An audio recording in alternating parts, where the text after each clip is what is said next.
It's time for RealAg Radio on Rural Radio Channel 147 on Sirius XM.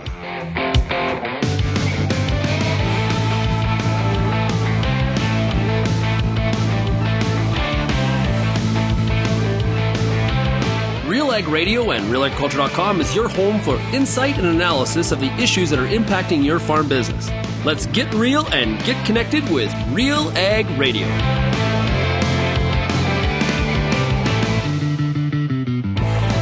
Hello and welcome to this Friday, September 15th edition of RealAg Radio. I am your host, Lyndsey Smith. Thank you so much for joining me today. It is Friday, which means two things. The beef market update happens this week, so stick around after our very first break, and you'll hear from Anne Wasko with this week's latest on cattle prices. We've got some import-export numbers, I believe, and I'm going to ask her all about basis. And then, of course, what else does Friday mean? Friday means the issues panel, and today we've got two guests. That's right, two. One, you may remember from yesterday's show, it's host Shaun Haney. Yes, that's right. I am hosting today's show, but Shaun absolutely could not stay away. So he is going to join us on the issues panel. Kelvin Heppner, of course, as well. But Meagan Murdoch of H&K Strategies is also going to join us on the issues panel. We've got a lot to talk about. We've got trade, talking about India. We've got to talk about, whether or not, and this is I'm going to start with this, whether or not Prime Minister Justin Trudeau is actually changing his tune as far as messaging for the Canadian public. Okay, thanks for joining me on today's show. If you've got any feedback, call that RealAg listener line, 1-855-776-6147. You can find us, of course, across social media at RealAgriculture, and you can send me an email, lsmith@realagriculture.com. Okay, we're going to take a quick break, and I will be back with Anne Wasko and the beef market update right after this.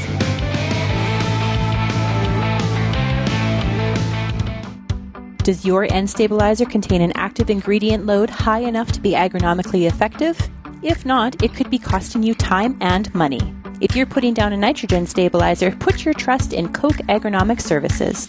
Solutions like Super U, Tribune, and Anvil. Each delivers high active ingredient concentrations that low-rate products just can't match. Compare how imitator products stack up to agronomically effective solutions at defendyourn.ca. It's time for today's product spotlight, and join me on the line, Tyler Gullen for New Farm. Tyler, it is time as harvest wraps up to talk about what we can do in the fall to save us some time in the spring. Number one, what's on our list? That fall spraying could really be a great start for next spring. And, in particular, if you can spray a soil residual product, Valterra or Fierce herbicides. They both provide up to 8 weeks of residual control next spring to control those tough weeds you have, if it's kochia, lamb's quarters, things like that, to really control them right as they emerge in the spring. You can apply them with just a regular sprayer, and you don't incorporate them. So it's a really nice option to really get that true single pass for fall spraying. And they do have a lot of cropping flexibility for next spring when you fall apply. All right, where can producers find more information about Valterra and Fierce? You can go to newfarm.ca/fall apply, or give us a call at 1-800-868-5444.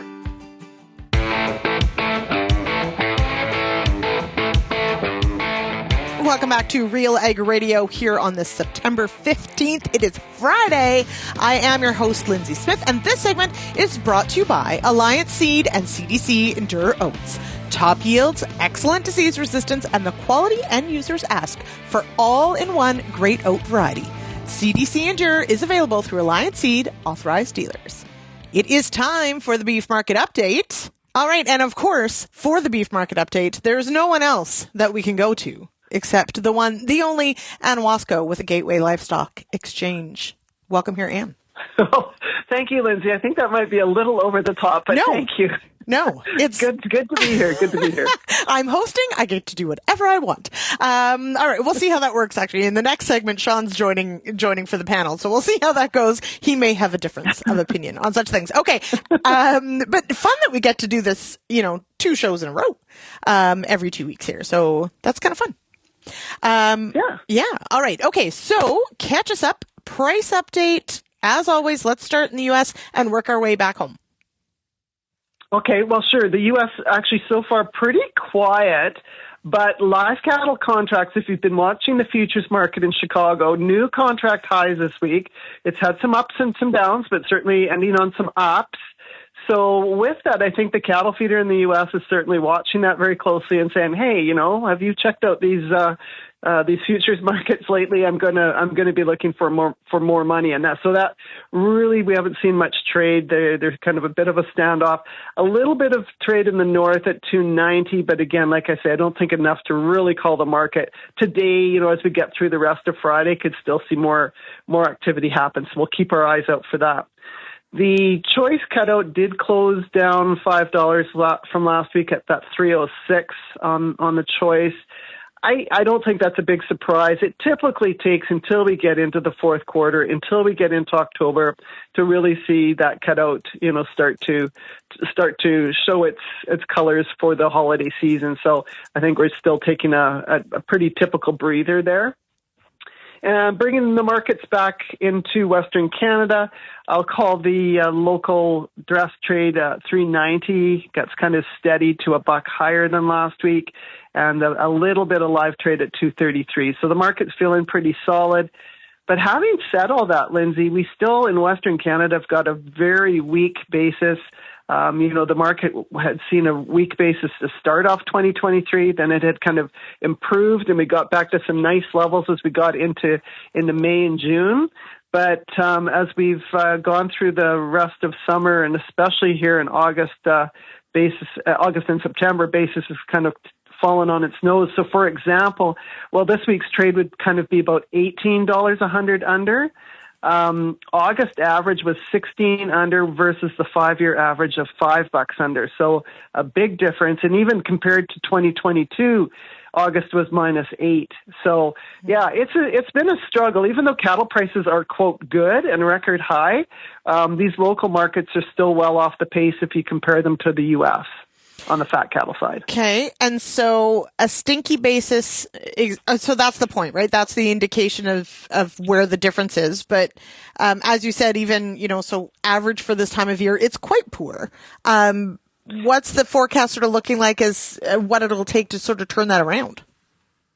Well, I think, again, we always have talked about leverage when we get into these types of situations with a weak basis. And I think that really rises to the top again.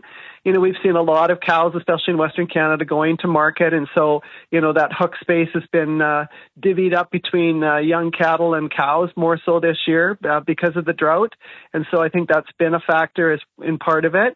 And then just as we've seen packers here in Western Canada kind of slow down their harvest rates a little bit from the really aggressive rates we would have seen a year ago or even in 2021. And so that in itself means they need a few less, and we've got a few more cows in the mix. So all of those things have basically meant we've lost some ground on leverage, and not necessarily that feedlots are backed up, but they certainly have got, maybe more cattle around them than they would like to at this point in time. Well, and that segues, of course, to auction volumes. How are we sitting there? Well, it's been busy, even just looking since the 1st of August to kind of short it down to what we're in right now. Auction market volumes in Alberta are up 51% from last year. They're still down 5% from the 2021 drought year, but still it's showing you how busy it's been. And then just to pick a segment out that's really seen a big jump in volumes is the internet volumes, which are included in the overall auction volumes. But just picking out the internet volumes that we've seen trade so far this year to date, up 46% from 22, and even compared to 2021's drought, they're up 31%. So producers are obviously looking at this method of marketing as one of their choices in 2023, and so those numbers are up. We've already surpassed in 8.5 months what we did in all of 2021 for the calendar year, and that was the previous record or big number, the biggest number we'd ever seen for internet volume. So it's been busy on that front for sure. Okay. I mean, not a surprise there necessarily on the total volume. No. Yeah, but an interesting mix on the internet sales side. For sure. Yes, exactly. Yeah, kind of cool. All right. Now let's talk maybe some trade numbers. We've got some import numbers. Walk us through that. Yeah, so StatsCan did release some of this data last week, and to watch the live feeder flows is kind of interesting because we know where we've talked about, supplies are tight, and that's why we've got certainly higher prices. So it's interesting to watch feeder cattle imports into Canada from the U.S. continue to run at an elevated pace, where they were up quite a bit in July, which, we've got high cattle prices. You kind of think, well, we're not going to be importing, but we are. So year to date, we've got about 162,000 head, and that means up to the end of July, have come north. And on the flip side, our feeder cattle exports are running at about half of last year's pace. So there's only been about 71,000 feeders exported. So we're sitting at a net import of 91,000 head of feeder cattle for the first 7 months of this year. So I always find that kind of interesting, given these high cattle prices, that we're still moving this much around in both directions. Is kind of an interesting piece. And then the only other I just wanted to touch on that was live trade. On the beef trade in July, our beef trade volumes were down 16%. Year to date, we're down 5%. Again, I'm not finding that as a surprise, given our smaller production rate. The key difference is our biggest three countries to the U.S., we were up 4% in July. In Japan, we were down 67% in the 1 month of July. And again, I think a lot points towards the change in exchange rates vis-a-vis the yen versus the Canadian dollar. And same on the flip side, Mexico, we were up 39% in July. And same thing, now I'll point to exchange rate differentials as a factor there, with the strong peso, really playing a part. So it's interesting to watch how exchange rates can certainly influence and impact our trade. Now, those numbers, those percentages, is that tonnage or is that value? What are we measuring? That's tonnage. Okay. Yeah. So that's tonnage. So year to date, we're down 5 in volume, and that's a great question. We're up 1 in value. So okay, interesting. All right, and because that's always the second piece of it, right? Is that where it goes? It is, and it goes. Yeah, and of course we're looking at high beef prices, so that makes sense that your value could still be hanging on even though your volumes are slipping. Yeah, exactly. But hey, we still need meat to sell. So, and one quick thing, and you're right, Shaun always likes to bring this out though, that so we're year to date, we're 91,000 head coming into Canada. Correct. So that is an indication though that we are tight on supply. That's a lot of animals net. Cattle feeders in Western Canada have been using the U.S. import as part of their feeder supply for the last few years. So I guess 2023 is not proving to be any different. Okay. All right. Okay. As always, Anne Wasko, thank you so much for joining me for the Beef Market Update. You'll be back in 2 weeks, of course, here on RealAg Radio. Thank you so much. Have a great weekend. Thank you. All right. You too. Okay. We'll be back with the issues panel right after this.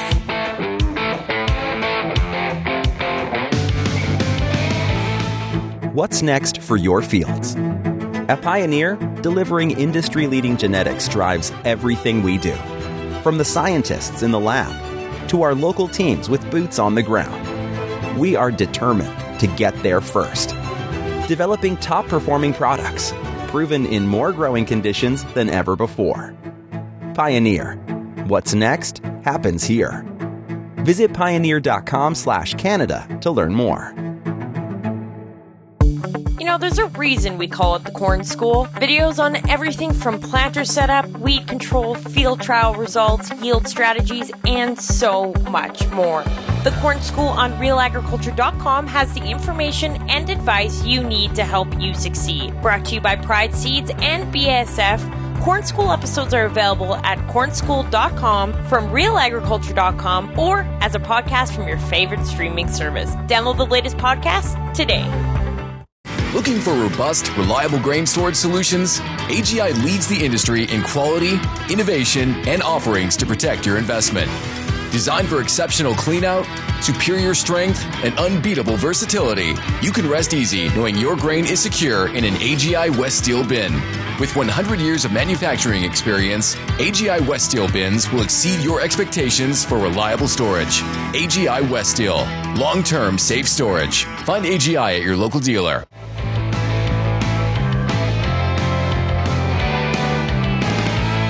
Welcome back to Real Ag Radio here on this Friday. I am your host, Lyndsey Smith. And do you want true nitrogen protection? Skip imitator products for an agronomically effective solution like Super U premium fertilizer from Koch Agronomic Services.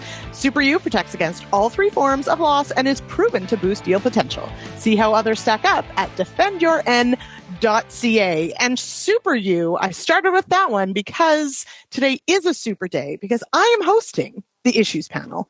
But this read is a favorite of Mr. Shaun Haney's, and he is joining as a panelist today. Welcome here, Shaun Haney. Hey, it's great to be on the show, Lyndsey. Thanks for having me. Yeah. So for those of you who don't know, no, I'm just kidding. Okay. So welcome here, Shaun. I know it's been a busy week. You've been traveling. So glad that you could join us for the issues panel. Full disclosure, Kelvin and I were just fine doing it on our own, but Shaun insisted he be here probably to check up on us. I'm crashing the party. Yeah, exactly. All the fun on a Friday. There's too much that happened this week. There's just, I got stuff to get off my chest. Yeah, there's way too much that happened this week. It's true. All right. And of course, also with Real Agriculture, we've got Kelvin Heppner joining us from southern Manitoba. How are things looking there, Kelvin? The sun is shining. Harvest is rolling, except on our farm, we're in a unplanned shutdown. We have two John Deere dealer techs and a crane truck in the field right now, working on the combine. So hoping to get rolling again tonight. But yeah, I'm sorry. That's not good. No one ever wants that. Otherwise, things are good here, though. Okay, well, that's good. And definitely cooled off this week, Manitoba. Yeah, we actually had a touch of frost, or parts of the province had a touch of frost earlier in the week. Yeah, not surprising though. It is middle of September. Okay, and you know the panel, and again, I'll note, I asked this particular member to be part of the issues panel before Shaun elbowed his way in. Meagan Murdoch with H&K Strategies is joining us from Toronto as well. Well, thanks for having me, and glad to be here despite Shaun's insistence on also being here. So we only have 3 segments, but we have an extra. So this is even better. Okay, but to Shaun's point, huge stuff going on. So Meagan, I'll start with you. Has Trudeau actually admitted that things might not be all sunny ways here in Canada? Yeah, I mean, this week's press conferences, he made no, claim that it was all sunny ways still. In fact, he said, and fully, admitted that there is discontent across the country. For anyone who pays close attention, this really marked a real shift in his tone and his direction. And, there's probably several reasons for that. It certainly is an interesting shift, but it can get a bit awkward at any government stage, who have been in government for many years. But when things aren't going well, how can you manage that when, you really can't blame the previous government anymore? So acknowledging that there are challenges in Canada, that there are, real burning economic problems can be really tricky for a government who has been in power as long as the Liberals have. But it does happen to every government. So it's not specific, but it marked a real shift in his tone. And I would guess that perhaps that's, they're headed back to Parliament next week. His, official opposition, led by Pierre Poilievre, is really leading in the polls at this point, which has got to be concerning. The opposition has certainly clamped on to this narrative that things are not going well in Canada. And, it appears as though the Trudeau camp is trying to own some of that space to whatever degree they can, even though they've been in government for some time, and, speak to Canadians, connect with Canadians as they head into the fall session. So, Kelvin, we heard the Prime Minister is, announcing this GST hold on multi-family, so apartment buildings, to help on the housing side. Definitely took the grocery store side to task here. So trying to hit on some of these things that, matters to Canadians, trying to follow what's in the news. I got to ask, what the heck someone said in that caucus meeting this week that may have actually switched this? Like, Well, what do you think? Meagan alluded to the polls and a 14-point deficit in the polls. It's surprising how much that changes messaging and what your priorities are. As well, all of his MPs are coming off of the summer fair and parade and festival and door-knocking season. And what have they been hearing from Canadians? They've been hearing complaints, I'm sure, about rising interest rates, about rising food prices, about gas and everything becoming more expensive as inflation. Sure, it may have slowed down, but we're still coming to grips with the price tag or the price at the bottom of the receipt when we go to the store. And so I think he will have received a lot of feedback. And there was some discontent leaking out anonymously to some media sources over the last couple of weeks. And I think that they will have had a frank conversation, and it, like Meagan alluded to, it sure looks like there's a bit of a pivot happening here.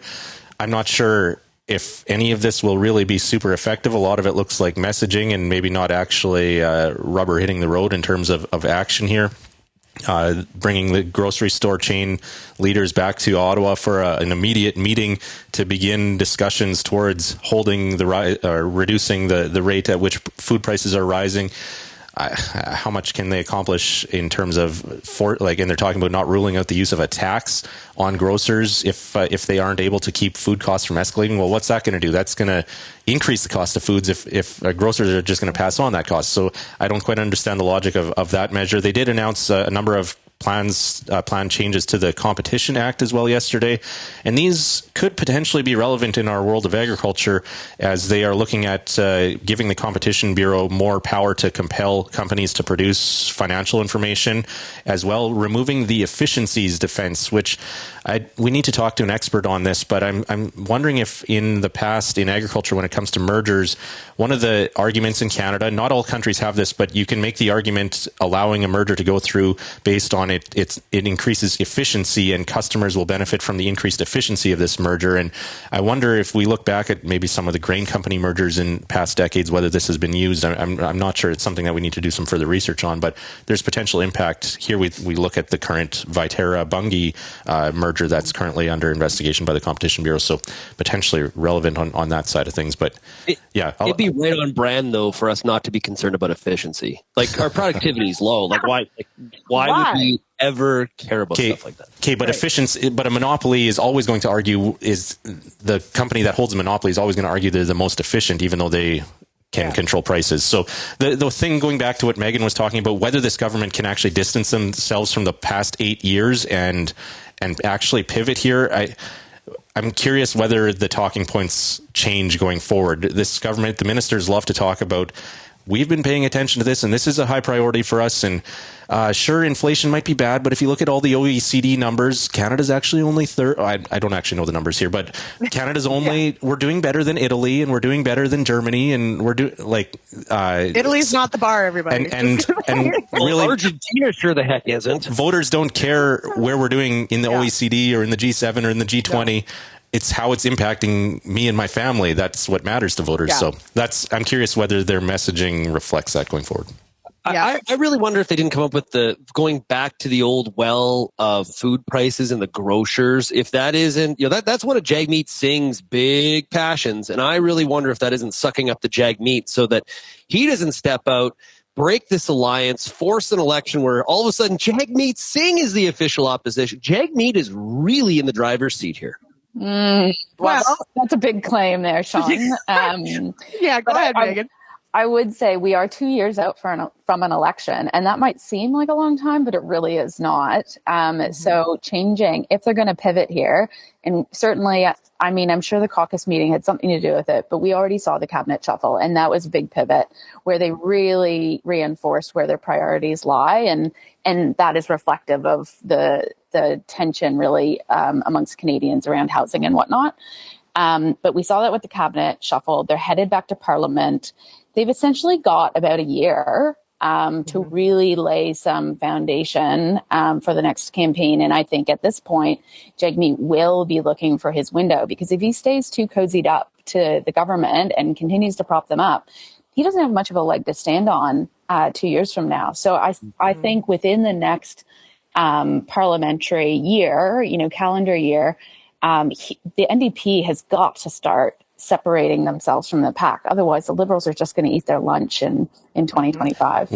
Yeah, I'm really interested to see when Parliament returns and QP is on. Polyev has worked hard on the brand change, and it's been working. Do we see somewhat of a change in the delivery and the method that he goes about himself at QP, or is it the same old? What has really got him to the point that he is? I'm voting that we see we see them really double down and go hard on affordability. We talked to John Barlow, Shadow Minister of Agriculture for the Conservative Party of Canada, earlier this week. Affordability, hashtag affordability. We're going to hear about affordability over and over and over. Yeah, and to that point, realistically, to bring this sort of full circle, when you've been the government for 8 years, it is really difficult to claim that it's somebody else's fault that we are where we are.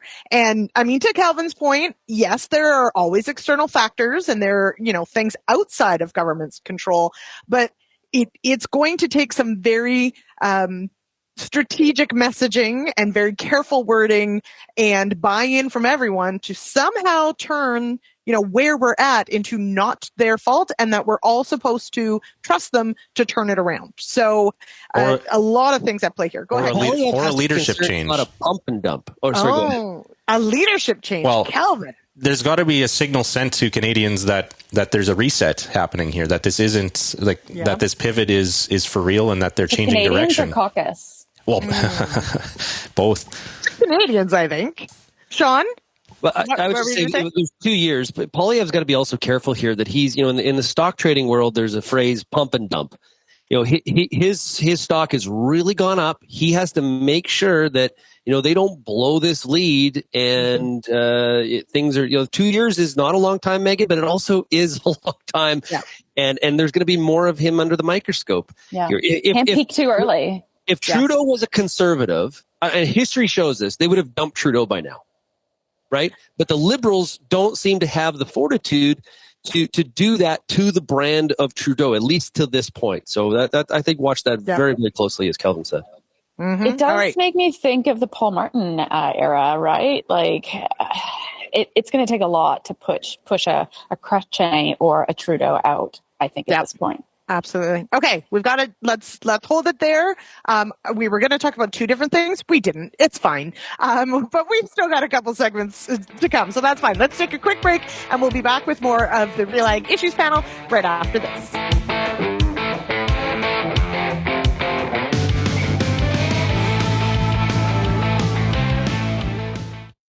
Dedication.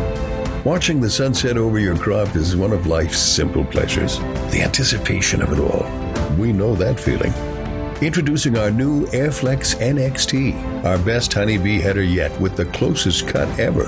Light, fast reacting, and infinitely adjustable. More yield, less time and work. Airflex NXT focuses on the future. What drives your next? Visit honeybee.ca or contact your nearest honeybee dealer. The Advancing Women Conference, the National Leadership Conference for Women in Ag, is celebrating 10 years of bringing women in ag together.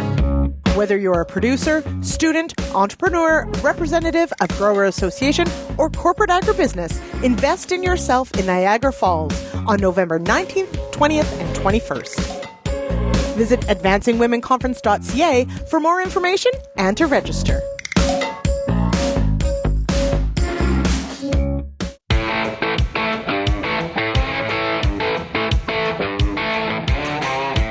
Welcome back to Real Ag Radio here on this Friday. I am your host, Lyndsey Smith, and it is time for the Issues panel. And this segment is brought to you by the pre-emergent soil-active herbicides Valterra and Fierce from New Farm. Get ahead of hard-to-kill weeds. Spray this fall for up to 8 weeks of extended weed control next spring. Find out more about New Farm products at newfarm.ca. All right, bringing in the panel, we've got Meagan Murdoch from H&K Strategies, Kelvin Heppner, and Shaun Haney from RealAgriculture.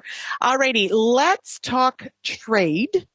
We have, of course, this week, we've covered quite a bit of, Canada spending some time in India. Didn't go so well, and now we've got a pause on a trade deal with India that has, I believe, Greg Cherwick said it was about 9 years in the making at this point, so pretty disappointing. And then we've seen now, at least Saskatchewan standing up and saying, hey, what the heck? Kelvin, catch us up to date here. Where are we at now? Well, it's kind of unclear right now. Yeah, like you said, there's been a pause or a halt to negotiations, and the Indian side, their High Commissioner in Canada, said that it was Canada that called a pause to these trade talks, and this kind of coincided with the G20 and Prime Minister Trudeau's trip and sidebar meeting with Modi in India last week. And so it's unclear now whether this is a strategic move or what the reasoning is for Canada calling a pause in negotiations. Of course, any negotiation there's different cards that both sides play, and sometimes maybe walking away from the table is a card that a trade negotiator will play, and maybe that's what Canada is doing here. I do wonder whether this has to do with some of the stuff happening in BC. There's been some referendums held recently regarding the Khalistani separatist state in India. Some of the Sikh population here in Canada is in favor of separating part of India off of the country, and those are people that Modi's government considers to be terrorists. And of course, this is where Canada, with laws around protecting free speech, these referendums have been allowed to happen here in Canada, and so I do wonder whether that's factoring into some of the timing here. Maybe the Canadian side just said, "Hey, let's take a break and let's let things cool off and come back to the table." But certainly, from an agriculture perspective, Pulse Canada and Greg Cherowick talked about it on the show this week. India is an enormously important market, and that message needs to get through to the Canadian trade negotiators that this needs to be factored into any decisions and negotiations that happen here. How important India is, both now, in the past, but going forward in terms of exports from Canada and just being the largest population in the world, the size of that market. So Saskatchewan's Minister of Trade, Harrison, did write a strongly worded letter to Minister Ng. Minister Ng was interviewed about this question of, what's going on and asking for a meeting. And Shaun, I don't know if you watched the video or the interview on Power and Politics, but she said, to lead off, she said, give her a call anytime. She's totally up for a discussion. What? Yeah. So this is what I'm saying. I believe she was throwing shade exactly at you, Shaun, because your experience with Minister Ng's office has not necessarily been in the give her a call anytime. Never. Never. Been trying. How long has she been minister? That's something long. We've been trying to get an interview with her. Is it like 4 or 5 years? Brutal. Not call her anytime. This, in fact, having to sometimes convince people in her office that why agriculture would actually want to talk to the trade minister in the first place. Mm-hmm. So, this is trade with India. To be fair to the government, this is trade with India. This doesn't happen fast. I laughed. I remember during the Trump administration and the Biden administration has done it too, where, we're in 6 months, we should have this deal done with India. It's like, yeah, right. Sure. Oh, you for it. And here's where we said, the reality is that this is a very important trading partner. And this would be a pact that would create a lot of opportunities for Canadian exporters. Of course, the pulse industry is extremely interested in this. The reality is, though, at the end of the day, we could have a free trade agreement with India tomorrow. And that doesn't mean we've overcome the non-tariff trade barriers that would be put in place or were in place in trying to deal with that country. That's the reality of this. When rubber actually hits the road, it's like the CETA agreement times 10 from a non-tariff trade barrier perspective. So this is a war of attrition, if you want to put it in those kind of terms. But it's also, it's not a market Canada can in any way ignore. India is, it's a huge economy. Canada produces, not just on the pulse side, but very specifically, I believe Cherowick says it's about $6 billion worth of lentils. That's just y'all. Yeah, it's also a trade diversification strategy when it comes to China, right? That's why it's also important. Now, different kind of markets, it's not the same overlap. It's not apples and apples, but it still is very important. We can't be picky in terms of all the countries that we're trying to deal with when you think about the scale that India provides when it comes to getting the opportunity for trade. Mm-hmm.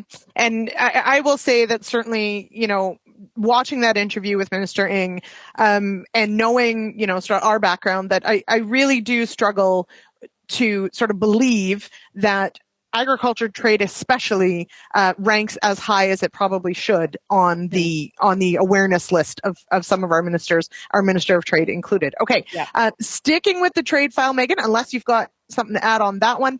But I don't know. I mean, maybe you're a big Pulse fan. Hummus is great. Let's be honest. I am. Right. Who isn't? But so last week we talked quite a bit about dairy. We did talk about the CPTPP dispute resolution between New Zealand and Canada. Meagan, you lived and worked in New Zealand in the dairy industry, if I can share such a thing. What's your perspective on who actually won this trade dispute? Yeah. Well, maybe just off the back of the last conversation, because I think it's applicable here as well. Lyndsey, you said, I don't know that agriculture really ranks as high as it does in this government with the trade minister. And I think it's noteworthy that the previous government essentially had two trade ministers. They had a minister that was essentially a minister of agriculture trade.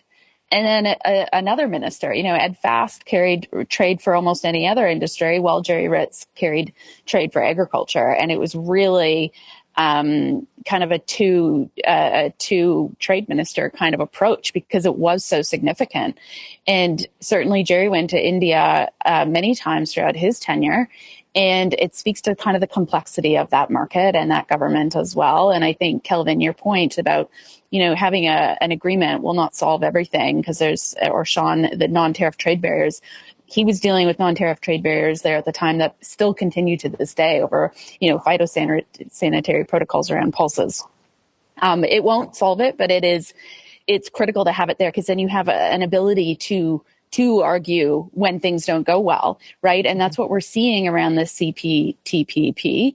It was, a tremendous agreement put in place so that it would enable the Pacific countries and Canada to actually have a conversation when things don't go well, right, in trade. So here we are in May. New Zealand said, wait a second, we've signed this agreement and you're not abiding by it. You're not actually allocating the right amount of TRQ, tariff rate quota, to importers. So, their argument was that Canada was giving the TRQ to our processors, who would then, of course, import low value ingredients so that they could put those ingredients in Canadian products versus providing TRQ to retailers or importers that could then import high value New Zealand end product, actually cheese, dairy, and a much, more valuable product from New Zealand producers and processors. So that was in May. And then the decision came out, as you talked about, where essentially both sides are claiming victory. So I wouldn't, really blame your listeners for not understanding what the hell actually happened, because New Zealand has claimed victory, that the panel did agree that Canada wasn't abiding by the agreement. And lo and behold, Canada has also claimed victory. So where that leaves us, and, to the earlier point around these trade agreements and whether they actually help us solve these problems, I'm not so sure. But you can imagine, so the next 45 days, they're going to kind of discuss how they might go forward. In 45 days time, will we have an agreement? I'm probably not going to put my money on it. So, and it's good clarification, because I think sometimes we think about, especially in dairy, it isn't necessarily a super common thing that we talk about a lot, and export and import markets, just because of being under supply management here.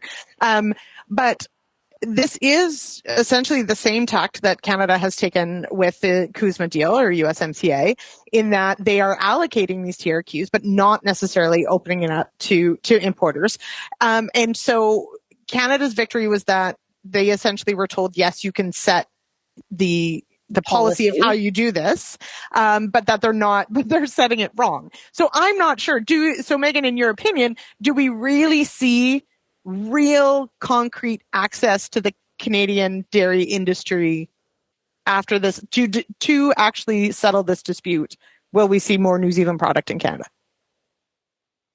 I would not put my money on it, only because these processes can be extended over and over. There can be appeals, there can be further debate, and I don't think there's been even that much movement following the ruling in the case of the U.S. claiming the same thing. There hasn't actually been fundamental change on that front either. And the minister has essentially doubled down. When they said kind of Canada is validated in that the panel did say they could set the policy, she reaffirmed that they will be very strong defenders of our supply management system. And there didn't seem to be any window in her language, certainly, for change. So I think it'll be interesting to see how this plays out. But I don't know, Kelvin, if you have a different opinion, No, I think you're bang on there, Meagan. I do think Dairy Farmers of Canada's reaction, they were not happy with this ruling. Right. They don't think it will have a major impact, but I did listen to an interview with DFC President David Wientz. He actually spoke with our friend Andrew Campbell on a podcast this week, and he expressed disappointment in the ruling, but he also said that they don't see it having a major impact on dairy producers in Canada. But that is a bit telling that DFC wasn't happy with the ruling. And I think there's also a political lens to New Zealand's reaction with how important dairy exports are to that country's economy and GDP. When we talk about having a government we wished paid more attention to trade, New Zealand's government does pay attention to trade, especially dairy exports, because it is a major contributor to the country's GDP. Meagan knows more about this than I do, but I think there's a political lens that we also have to apply to the reactions and declarations of victory in this case. Yeah, they're one of the biggest producers of dairy in the world, top 2, and they export 95% of that because they have about 4.8 million people. So they can't eat it or consume it. They export so much of it. So this is massive for them. Well, as Colorado football coach Deion Sanders keeps on saying, we're coming. On another front, when it comes to the USMCA, the national, back in June, kind of undercovered, I would say from a Canadian perspective, but the National Milk Producers Federation, Jim Mulhern, the old president and CEO, retired. Greg Dowd is now the president and CEO of that organization. And of course, if you've heard of Greg Dowd before, he was at NCBA.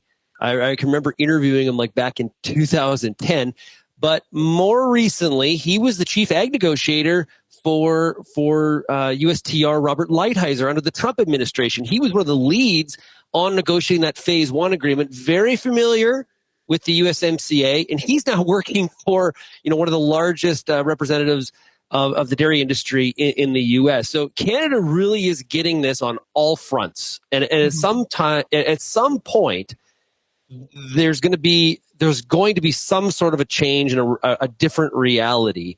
But who knows how long that actually really takes here. Good point. I'm just going to point out, when I hear the last name Dowd, I think of Chris Dowd, the actor. So thank you for clarifying, because that's who I had in my head, and that is not who this is. Okay. All right. We're going to take a quick break, and we'll be back with the last segment on today's Issues panel. This is so much fun. We'll be back with more right after this.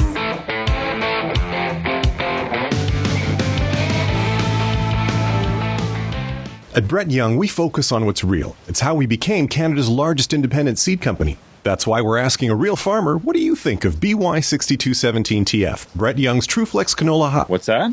BY6217TF, Brett Young's TrueFlex Canola Hybrid with Pod Defender shatter reduction technology and Defender-rated club root and blackleg resistance. Good yield, yeah. Probably choose it again. Thanks, Chris. Talk to your Brett Young retailer today to see for yourself. Brett Young, distinct by design.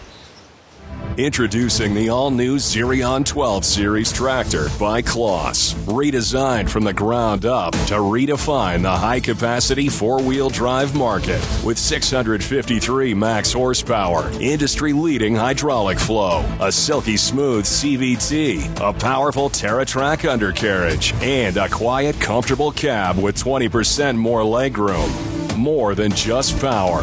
The all-new Xerion by Kloss.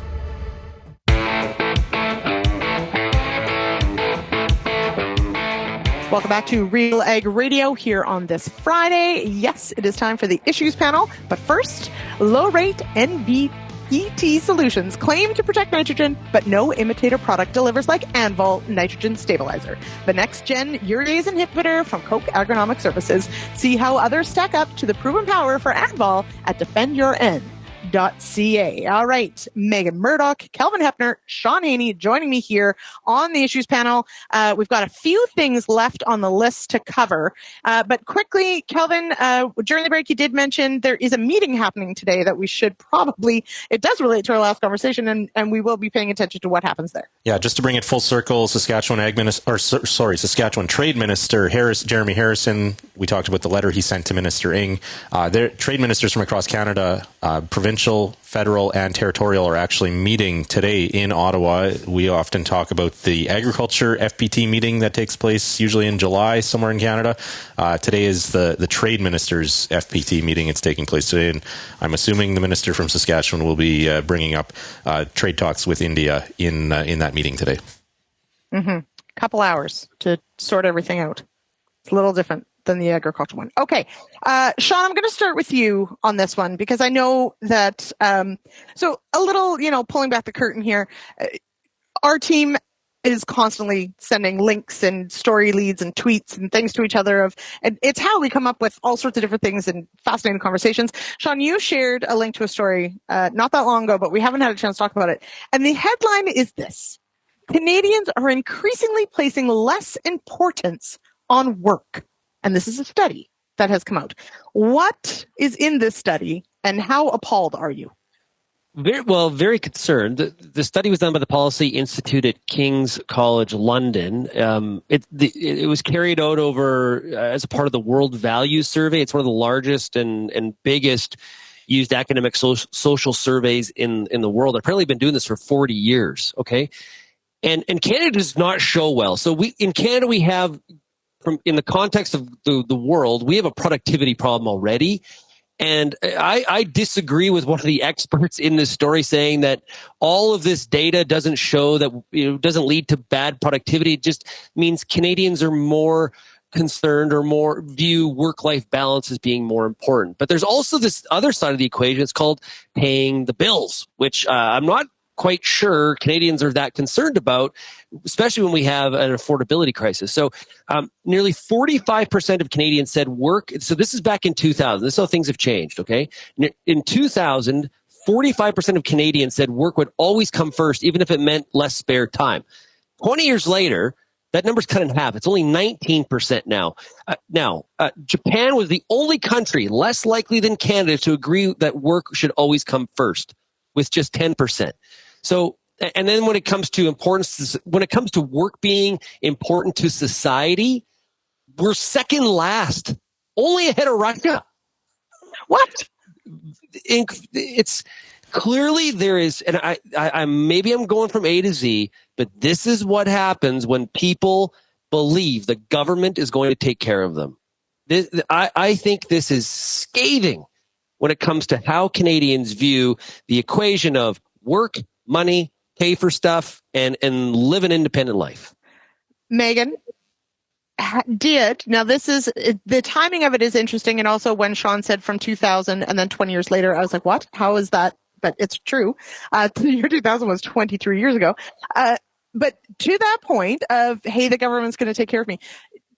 Do you agree? Do you see that, perhaps Canadians in general feel their government should take care of them more than, say, 20 years ago? Yeah, I mean, there's so many factors in there. And I don't know that this is something of the last 20 years. It's interesting. Paul Fairley, I don't know if you guys have come across that political science professor from the University of Calgary. He recently curated a collection of newspaper clippings from each decade decrying the death of work ethic. So despite it maybe coming up again right now, the thread that he shared essentially captures the timeliness of that sentiment not being new. Now, all that to say, generational change is obvious. And some people might see the same listing that you shared, Shaun, and claim victory. Like, oh my gosh, we live in a country where we can actually have that view. Now, the Russia thing is kind of weird to me and a little bit of an outlier because they can't, do they have the same feeling about government supporting them? I'm not so sure. But some people might see that and be like, wow, we live in such an amazing country where we don't have to maybe be as concerned. But I see it every day in my job and in the, certainly the new generation coming up, where they are far more interested than, perhaps I was earlier in my career, and certainly my parents and grandparents, in doing something that's very purposeful, that really matters to them at the end of the day. And I like see them, and I think it's wonderful. It's not, I'm kind of in the middle generation. Certainly my parents never cared about purpose. They cared about the paycheck. And when these same new employees earlier in their career can't afford to rent a place within an hour of the office building, you better have purpose, because you certainly aren't getting paid to live in, urban centers like Toronto. So I think there's a lot of factors there, and maybe not necessarily just a feeling that we live in such a society where it's less valuable because we have so many social supports. I will mention in the same study, Canada was ranked second best for quality of life. So lollipops and suckers for everybody. Well, maybe, but in Japan, I have this vision that everyone is doing Tai Chi and going out for sushi, and that's all they do. Again, not sure how you pay for the sushi, but there you go.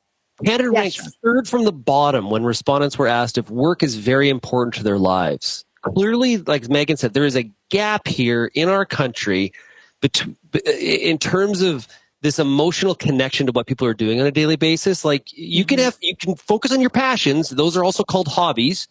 And you should be doing something that you're passionate about from a work perspective. There is clearly a disconnect when we're like on the bottom, so low on the rung here in all of these data points.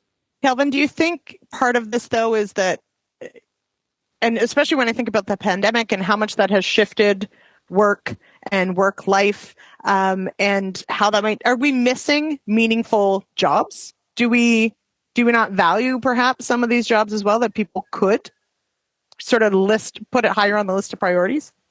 I do think that society has told us now for a few decades that life is about what happens on the weekends and in the evenings and not at work. And I do think that sense of meaning and purpose, to use the term Meagan used, that sense of purpose in one's work is something that maybe I'm too old school here, and maybe I'm just somebody who's... I think you guys are too lucky. Like, you could be an anomaly. Yeah, that could be. And also, it may, further to Megan's point as well, we hear Pierre Poilievre and the Conservative Party right now talking about a broken contract, or kind of this broken idea. You work hard, you get ahead, and you feel better off. And I do wonder whether there's too many Canadians, especially in areas where housing is unaffordable, that don't feel like they're getting ahead. And then what's the point in working? Or the incentive is maybe broken right now, the incentive all of that structure. Exists in the UK, it exists in the US, You're right. Exists in other countries. Yeah. It's about the attitude. It is not this guarantee that because you work hard, that there's this 100% probability this is how this turns out. This is going to be Shaun's keynotes for the rest of this winter. No, I'm just kidding. It is dangerous and scary, this information. To me, I agree. Yeah. Like, work has to be meaningful to people, and otherwise you end up with... There's a reason when you run into your grandpa or somebody and they say, keeping out of trouble... Yeah, because when you're not working, more people get into trouble. So it's really what this is about. Kelvin wants his girls to make good choices, okay? Yeah, and stay learn so to work. busy, they have no time for fun. Okay, we have to wrap this up. This has been absolutely wonderful. Meagan, thank you so much for joining us on the Issues panel.